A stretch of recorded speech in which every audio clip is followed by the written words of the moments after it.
अस्सलाम वालेकुम स्टूडेंट्स, आज हम लोग पढ़ेंगे आयनिक बॉन्ड। आयनिक बॉन्ड क्या होती है? तो आयनिक बॉन्ड बच्चों देखें कि सबसे पहले तो हम लोग देखते हैं कि बॉन्ड क्या होता है। तो बॉन्ड हम लोग कहते हैं कि वो अट्रैक्टिव फोर्स जो कि दो एटम को जोड़ के रखे, उस अट्रैक्टिव फोर्स को हम लोग कहते हैं बॉन्ड। तो ये बॉन्ड की टाइप्स फिर आपको पता है कि 4 किस्म की होती हैं, जिसे हम लोग कहते हैं ionic bond, covalent bond, coordinate covalent bond, metallic bond. तो जो सबसे पहले है हमारे पास, ये जो केमिकल बॉन्ड की जो टाइप है वो है हमारे पास आयनिक बॉन्ड। तो जिस तरह से एटम ज्वाइन करते हैं, एक दूसरे से कंबाइन करते हैं, तो वो किस तरह से वो उन्होंने कंबाइन किया, एक दूसरे से मिले, तो उसी बेस पे इनको हमने इनकी टाइप्स बना दी हैं। तो ये जो आयनिक बॉन्ड होती है, इसमें क्या होता है कि the chemical bond which is form due to complete transfer of electron from one atom to other atom is called ionic bond.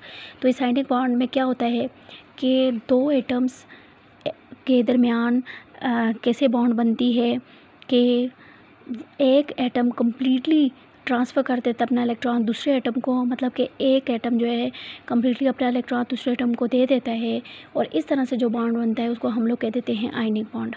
ठीक है, फिर इसके बाद हम लोग ये देखते हैं कि इसका दूसरा नाम क्या होता है। तो इसी आयनिक बॉन्ड का जो दूसरा नाम होता है वही होता है इलेक्ट्रोवैलेंट बॉन्ड। ठीक है, इसको हम लोग क्या कहते हैं, इलेक्ट्रोवैलेंट बॉन्ड। और इसकी नेचर कैसी होती है, तो जो जब कभी भी एक मेटल और एक नॉन मेटल रिएक्ट करते हैं, उन मेटल होगी और एक नॉन मेटल होगी, तो वहाँ पे कौन सी बॉन्ड होगी, आयनिक बॉन्ड मौजूद होगी। तो मेटल क्या करती है, मेटल आपको पता है कि मेटल्स इलेक्ट्रॉन देती हैं और कैटायन बनाती हैं, जबकि जो नॉन मेटल्स होती हैं वो इलेक्ट्रॉन गेन करती हैं और क्या बनाती हैं, एनायन बनाती हैं। तो आयनिक बॉन्ड में मोस्टली क्या होता है कि ये एक जो है, ये असल में ये बॉन्ड नहीं होती, बल्कि ये पॉजिटिव और नेगेटिव चार्जेस के दरमियान जो इलेक्ट्रोस्टैटिक फोर्सेस ऑफ अट्रैक्शन होती हैं, उसी को हम लोग आयनिक बॉन्ड का नाम दे देते हैं। ठीक है, तो क्या कहता है कि इसमें एक मेटल और एक नॉन मेटल होगी। मेटल क्या करेगी, कम्प्लीटली अपना इलेक्ट्रॉन दे देगी, और जो नॉन मेटल है वो क्या करेगी, इलेक्ट्रॉन ले लेगी। तो इस तरह से एक पॉजिटिव और नेगेटिव चार्जेस बन जाएंगे। ये जो पॉजिटिव और नेगेटिव चार्जेस के दरमियान ये जो अट्रैक्शन है, इसी को हम लोग नाम दे देते हैं आयनिक बॉन्ड का। ठीक है, फिर इसके बाद अगर हम लोग एग्जांपल्स देखें, तो एग्जांपल्स में देखो, ये मैग्नीशियम ऑक्साइड है, मैग्नीशियम ट्राइक्लोराइड, ठीक है, sodium chloride, calcium chloride, aluminium chloride, ये हमारे पास इसकी एग्जांपल्स आ जाती हैं। इनको हम लोग अभी वन बाय वन देखेंगे कि किस तरह से इनमें आयनिक बॉन्ड है, क्या हुआ है इनमें। ठीक है, तो सबसे पहले देखो एग्जांपल नंबर 1। तो बच्चों देखो एग्जांपल नंबर 1 में क्या हो रहा है कि हमारे पास ये एक मैग्नीशियम ऑक्साइड को सबसे पहले देखते हैं। तो क्या होता है, मैग्नीशियम हमारे पास क्या है बच्चों, मैग्नीशियम हमारे पास एक मेटल है और ऑक्सीजन हमारे पास एक नॉन मेटल है। तो मेटल, अभी हमने कहा कि मेटल क्या करती हैं, इलेक्ट्रॉन देती हैं, जबकि नॉन मेटल क्या करती हैं, वो इलेक्ट्रॉन लेती हैं। तो मैग्नीशियम का अगर एटॉमिक नंबर देखें, मैग्नीशियम का एटॉमिक नंबर 12 होता है, और जो ऑक्सीजन होता है इसका एटॉमिक नंबर 8 होता है। अब मैग्नीशियम के इलेक्ट्रॉनिक कन्फिग्रेशन देखो, तो पहले शेल में 2 इलेक्ट्रॉन, दूसरे में 8 और तीसरे में 2 होते हैं। ऑक्सीजन के देखो तो इसके 2 होते हैं पहले शेल में, दूसरे में होते हैं 6। तो देखो इसको अब 6 इलेक्ट्रॉन की ज़रूरत है अपना ऑक्टेट कंप्लीट करने के लिए, जबकि इसको 2 इलेक्ट्रॉन की चाहिए इसको अपना ऑक्टेट कंप्लीट करने के लिए। अब 6 इलेक्ट्रॉन लेने आसान है या 2 इलेक्ट्रॉन देने आसान है? इसी तरह से यहाँ से 2 इलेक्ट्रॉन लेने आसान है या 6 इलेक्ट्रॉन देने आसान है? इसी वजह से ये जो मैग्नीशियम है ये क्या करेगा, क्योंकि 6 इलेक्ट्रॉन तो इसे देने वाला कोई नहीं है, ये क्या करेगा, हमने 2 इलेक्ट्रॉन दे देगा, और ये जो ऑक्सीजन है ये क्या करेगा, 2 इलेक्ट्रॉन इससे ले लेगा। ठीक है, तो क्या होगा कि इसमें देखो, ये मैग्नीशियम को मैंने इसका स्ट्रक्चर ड्रा किया है। ये मैग्नीशियम के पहले शेल में 2 इलेक्ट्रॉन, दूसरे में इसके 8 इलेक्ट्रॉन हो गए, और तीसरे में इसके कितने हो गए, 2 इलेक्ट्रॉन हो गए। ठीक है, ये देखो, ये 2, ये 8 और ये वाले 2, इनको ग्रीन करने से मुराद ये है कि ये इसमें एक एक्स्ट्रा इलेक्ट्रॉन था, ये वाला इलेक्ट्रॉन नहीं है। ठीक है, हमारे पास टोटल कितने हैं, 2 ये वाले, 8 ये वाले और 2 ये वाले। तो क्या होगा, ये मेरे पास मैग्नीशियम का स्ट्रक्चर है। ये क्या करेगा, ये साथ में मैंने एक ऑक्सीजन का बना दी है। तो देखो ऑक्सीजन के पहले शेल में कितने बनाए, 2, और दूसरे में कितने बनाए हुए हैं, 6, 1 2 3 4 5 6। अब क्या होगा, ये जो मैग्नीशियम है ये क्या करेगा, अपने ये 2 इलेक्ट्रॉन अगर ये दे देता है ये वाले ये जो 2 इलेक्ट्रॉन है ये अगर इसे दे देता है तो देखो इसके पास कितने बच जाएंगे, 2 और 8। ये वाले 2 अगर दे दे तो ये भी कंप्लीट हो जाएगा। और ये अगर इससे ये 2 इलेक्ट्रॉन अगर ले लेता है तो उसके पास भी कितने हो जाएंगे, 2 और 8। इस तरह से दोनों क्या हो जाएंगे, स्टेबल, और एक मालिक्यूल स्टेबल मालिक्यूल बन जाएगा। तो देखो हमारे पास क्या हो जाएगा, ये देखो ये मेरे पास है फाइनल। जब हम स्ट्रक्चर बनाते हैं तो हमारे पास क्या बन जाता है, ये वाला शेल भी उसी तरह रहेगा, उसके 2 इलेक्ट्रॉन, दूसरे शेल में भी जो 8 इलेक्ट्रॉन इसी तरह से रहेंगे।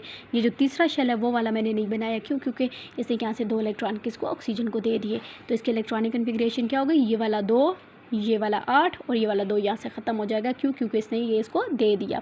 तो ये इधर देखो ऑक्सीजन को, ऑक्सीजन के पहले शेल में ये वाले ये 2, दूसरे में ये वाले 6 और ये वाले 2 कहाँ से आए, ये इसने इस मैग्नीशियम से ले लिए। अब इसके इलेक्ट्रॉनिक कन्फिग्रेशन पहले 2 6 थी, अब इसके इलेक्ट्रॉनिक कन्फिग्रेशन 2 8 हो गई।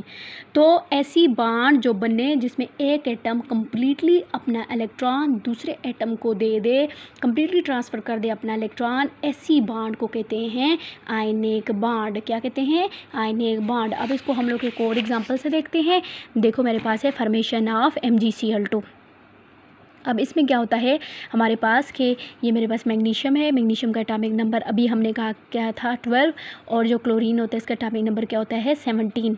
तो अब देखो मैग्नीशियम का इलेक्ट्रॉनिक कन्फिग्रेशन देखें, हमारे पास क्या होती है 2, पहले शेल में 2 इलेक्ट्रॉन, दूसरे में 8 और तीसरे में 2। और इसी तरह से जो क्लोरीन है इसके पहले शेल में 2 इलेक्ट्रॉन, दूसरे में 8, तीसरे में 7 इलेक्ट्रॉन। इसको 6 चाहिए अपना ऑक्टेट कंप्लीट करने के लिए, जबकि इसको 1 चाहिए। अब 1 लेना आसान है, ये 7 देने आसान है। यहाँ पे भी देखो 6 लेने आसान है, ये 2 देने आसान है। अब इसी वजह से ये क्या करेगा मैग्नीशियम, क्योंकि ये एक मेटल है, क्लोरीन एक नॉन मेटल है। जब मेटल और नॉन मेटल रिएक्शन करती हैं तो क्या चीज़ बन जाती है, आयनिक बॉन्ड होती है। तो क्या होगा कि ये यहाँ से इसको 2 इलेक्ट्रॉन ये वाले क्या करेगा, ये एक क्लोरीन और ये दूसरा क्लोरीन, 2 क्लोरीन को ये दे देगा। ठीक है, ये वाले 1 इलेक्ट्रॉन इस क्लोरीन को दे देगा, 1 इलेक्ट्रॉन इस क्लोरीन को दे देगा। तो क्या हो जाएगा कि इसके ये वाले 2 इलेक्ट्रॉन, ये 2 और 8, ये इस तरह से ये भी स्टेबल हो जाते हैं। और ये वाला जो है ये क्या करेगा, 1 इनको दे देगा, इसके भी 2 8 और इस तीसरे शेल में भी 8 हो जाएंगे और इसके भी तीसरे शेल में 8 हो जाएंगे, ये भी क्या हो जाएगा स्टेबल। इस तरह से MgCl2 बन जाएगा। और जो MgCl2 होता है फिर आपको पता है ये क्या हो जाता है, स्टेबल है। अब देखो इसमें अगर इसका स्ट्रक्चर बनाएं हम लोग तो देखो पहले शेल में 2, दूसरे में 8, तीसरे में 2 इलेक्ट्रॉन। ये मैंने क्लोरीन का बनाया, इसका पहले में 2, दूसरे में 8, तीसरे में 7। और ये दूसरा क्लोरीन मैंने बनाया, इसमें भी देखें ये 2 पहले शेल में इलेक्ट्रॉन, दूसरे में 8 और तीसरे में 7 बनाए हुए हैं। तो क्या होगा, ये वाला जो मैग्नीशियम है ये 1 इलेक्ट्रॉन इस क्लोरीन को दे देगा, 1 इलेक्ट्रॉन इस क्लोरीन को दे देगा।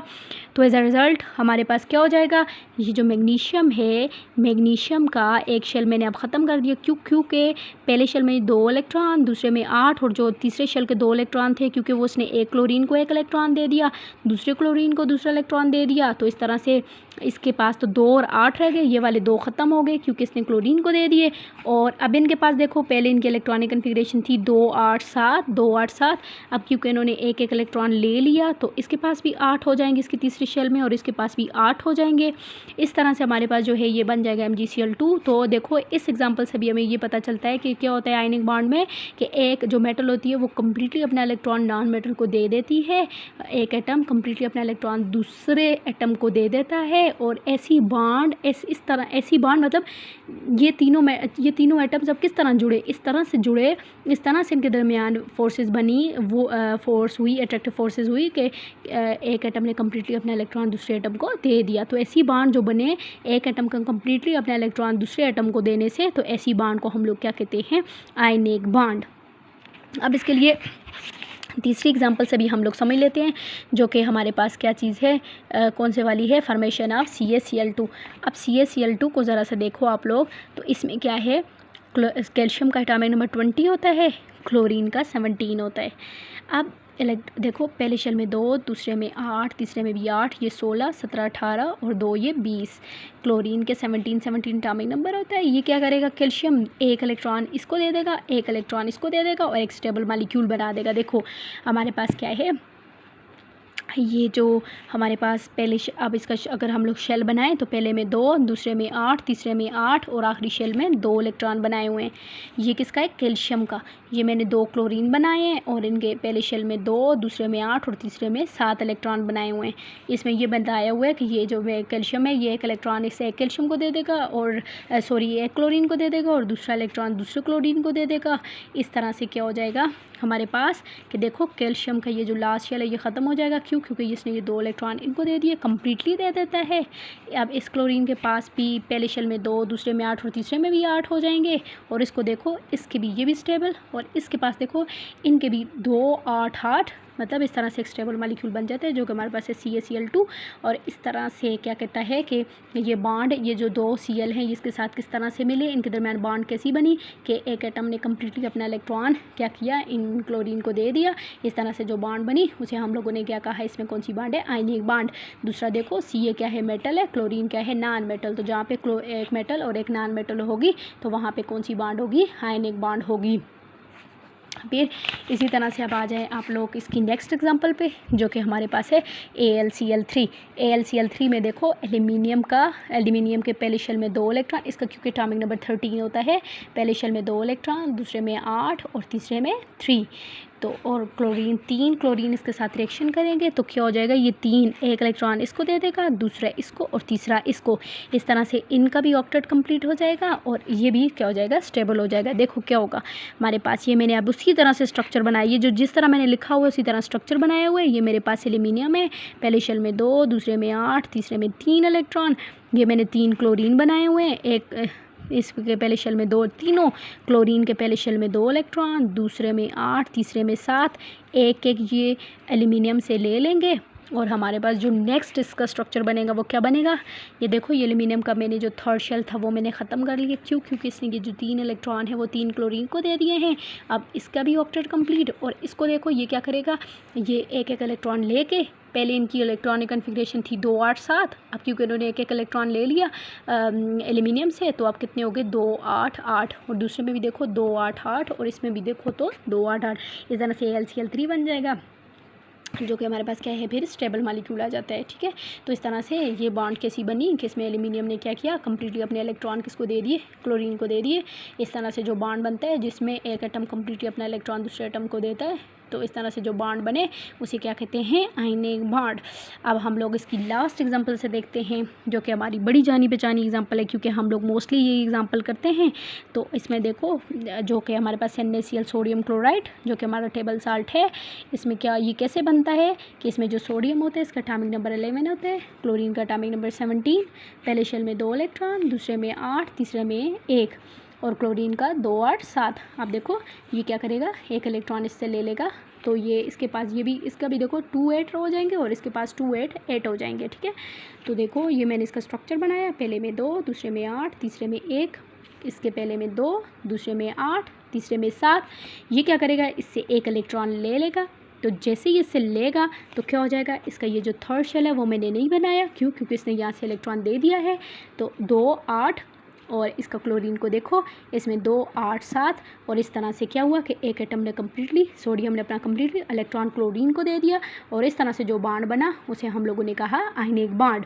तो ये आपके पास एग्जांपल है जो कि बहुत ज़्यादा अहम है पेपर के लिए भी। इनमें से कोई भी एक एग्जांपल आती है कि आयनिक बॉन्ड क्या है, एग्जांपल से बताएं, तो आप लोगों ने इसको इसी तरह से करना है। तो यहाँ पे आपने एक चीज़ याद रखनी है कि आयनिक बॉन्ड में क्या होता है कि ये देखें ये बन जाता है हमारे पास Na पॉजिटिव, क्योंकि इसने इलेक्ट्रॉन दिया होता है, ये बनता है NaCl। तो आपको पता है हम लोगों ने आयनाइजेशन एनर्जी में पढ़ा था कि जब कभी भी क्या होता है कि इसमें से जब इलेक्ट्रॉन रिमूव होते हैं, देने वाला भी जो देता है उसके ऊपर प्लस साइन आ जाता है, जो लेने वाला होता है उसके ऊपर माइनस साइन आ जाता है। तो ये तो आयंस बन गए। तो ये क्या करेगा, ये दोनों फिर Na प्लस और Cl नेगेटिव, ये दोनों जो हैं ये एक दूसरे से कंबाइन क्यों होते हैं, इन दोनों में बॉन्ड कैसे बनती है, तो इन दोनों में बॉन्ड इस तरह से बनती है, ये दोनों एक दूसरे को अट्रैक्ट करते हैं। तो जब ये गैशियस फॉर्म में होते हैं तो अगर ये लादा लादा हो दोनों आयंस तो ये अनस्टेबल होते हैं उस फॉर्म में। दूसरा ये कि ये गैशियस फॉर्म में होते हैं, ये क्या करेंगे, दोनों कंबाइन हो जाएंगे और जब ये दोनों कंबाइन हो गए तो हमारे पास क्या बनेगा, एक स्टेबल मॉलिक्यूल बन जाएगा। ठीक है, क्योंकि इनकी एनर्जी क्या हो जाएगी, कम हो जाएगी। और जब एनर्जी कम होगी तो ये फिर स्टेबल और सॉलिड फॉर्म में एग्जिस्ट करेंगे। सोडियम भी और सोडियम क्लोराइड सॉलिड फॉर्म में होता है ना, जो नमक होता है खाने का आपका, तो वो सॉलिड फॉर्म में होता है ना। लेकिन जब इसने इलेक्ट्रॉन दिया और इसने इलेक्ट्रॉन दिया तो उस फॉर्म में तो ये क्या होते हैं, गैशियस फॉर्म में। इन दोनों में से ये भी गैशियस में था जब इसने इलेक्ट्रॉन दिया, और क्लोरीन भी गैशियस फॉर्म में होता है जब इसने इलेक्ट्रॉन लिया। तो इस फॉर्म में ये भी आयन होता है, ये भी आयन होता है। तो ये इनका अलग-अलग होने से ये क्या करेंगे, ये एक दूसरे को अट्रैक्ट कर लेंगे, क्योंकि जब ये गैशियस फॉर्म में होंगे तो ये क्या होंगे, दूर होंगे एक दूसरे से, और इनके दरम्यान इतनी अट्रैक्शन नहीं होगी, एनर्जी हायर होगी, और ये जो हैं तो अनस्टेबल होंगे। इस वजह से ये क्या करते हैं, ये पॉजिटिव नेगेटिव आयन एक दूसरे को अट्रैक्ट करके स्ट्रॉन्ग फोर्सेज ऑफ अट्रैक्शन इनमें बन जाती हैं, और ये सॉलिड फॉर्म में एक साल्ट बना देते हैं। ठीक है, क्योंकि आपको पता है सॉलिड फॉर्म में ही स्ट्रॉन्ग फोर्सेज ऑफ अट्रैक्शन होती हैं। तो इसी वजह से ये क्या करते हैं, ये फिर जो है ये सॉलिड फॉर्म में एग्जिस्ट करते हैं और फिर स्टेबल बन जाते हैं। तो आपने यहाँ पे एक चीज़ याद रखनी है कि क्योंकि आयनिक कंपाउंड में आयनिक बॉन्ड होती है, तो आयनिक बॉन्ड की वजह से ही ये क्या होते हैं, क्योंकि इनमें स्ट्रॉन्ग फोर्सेज ऑफ अट्रैक्शन, क्योंकि इनमें आयन होते हैं ना, तो आयन इनमें स्ट्रॉन्ग फोर्सेज ऑफ अट्रैक्शन की वजह से ही जो आयनिक बॉन्ड होती है वो ज़्यादा स्ट्रॉन्ग होती है। ठीक है, और दूसरी बात यह है कि क्योंकि इसमें पॉजिटिव नेगेटिव साइंस होते हैं, तो इनकी कोई ख़ास डायरेक्शन नहीं होती, जहाँ से भी कहीं नेगेटिव चार्ज मिला वो उसको अट्रैक्ट कर लेते हैं। इस वजह से ये नॉन डायरेक्शनल होती है, जो आयनिक बॉन्ड होती है वो क्या होती है, नॉन डायरेक्शनल होती है। तो ये आपने याद रखनी है, ये हमारा क्या था, आयनिक बॉन्ड। तो इंशाल्लाह हम लोग अपनी नेक्स्ट वीडियो में स्टडी करेंगे कोवलेंट बॉन्ड।